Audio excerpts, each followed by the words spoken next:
एक बार की बात है। गर्मी का मौसम था और एक चींटी कड़ी मेहनत से अपने लिए अनाज जुटा रही थी।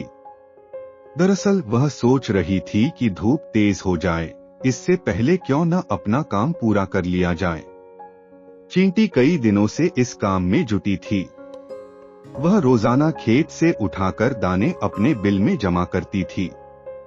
वहीं पास में ही एक टिड्डा फुदक रहा था। मस्ती में वह नाच रहा था, गाने गाकर जिंदगी के मजे ले रहा था।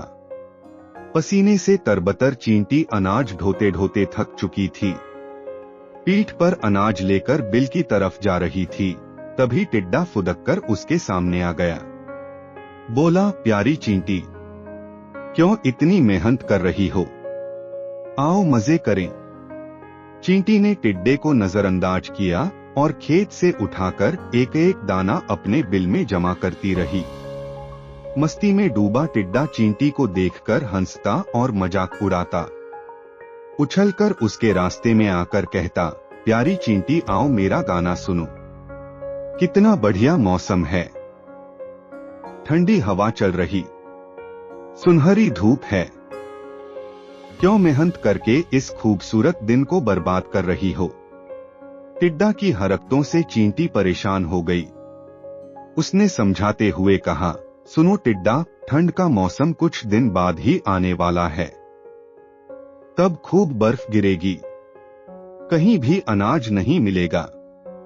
मेरी सलाह है, अपने खाने का इंतजाम कर लो। धीरे धीरे गर्मी का मौसम खत्म हो गया। मस्ती में डूबे टिड्डे को पता ही नहीं चला कि गर्मी कब खत्म हो गई। बारिश के बाद ठंड आ गई। कोहरे और बर्फबारी की वजह से बमुश्किल सूरज के दर्शन हो रहे थे। टिड्डे ने अपने खाने के लिए बिल्कुल भी अनाज नहीं जुटाया था। हर ओर बर्फ की मोटी चादर पड़ी थी। भूख से टिड्डा तड़पने लगा। टिड्डे के पास बर्फबारी और ठंड से बचने का भी इंतजाम नहीं था।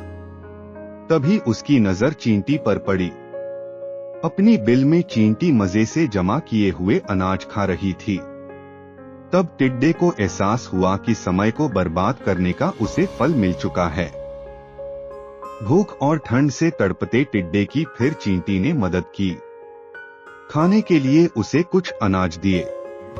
चींटी ने ठंड से बचने के लिए खूब घास फूस जुटाए थे। उसी से टिड्डे को भी अपना घर बनाने के लिए कहा।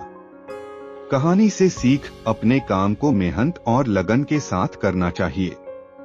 उस वक्त भले ही लोग मजाक उड़ाएं, लेकिन बाद में वे ही तारीफ करेंगे।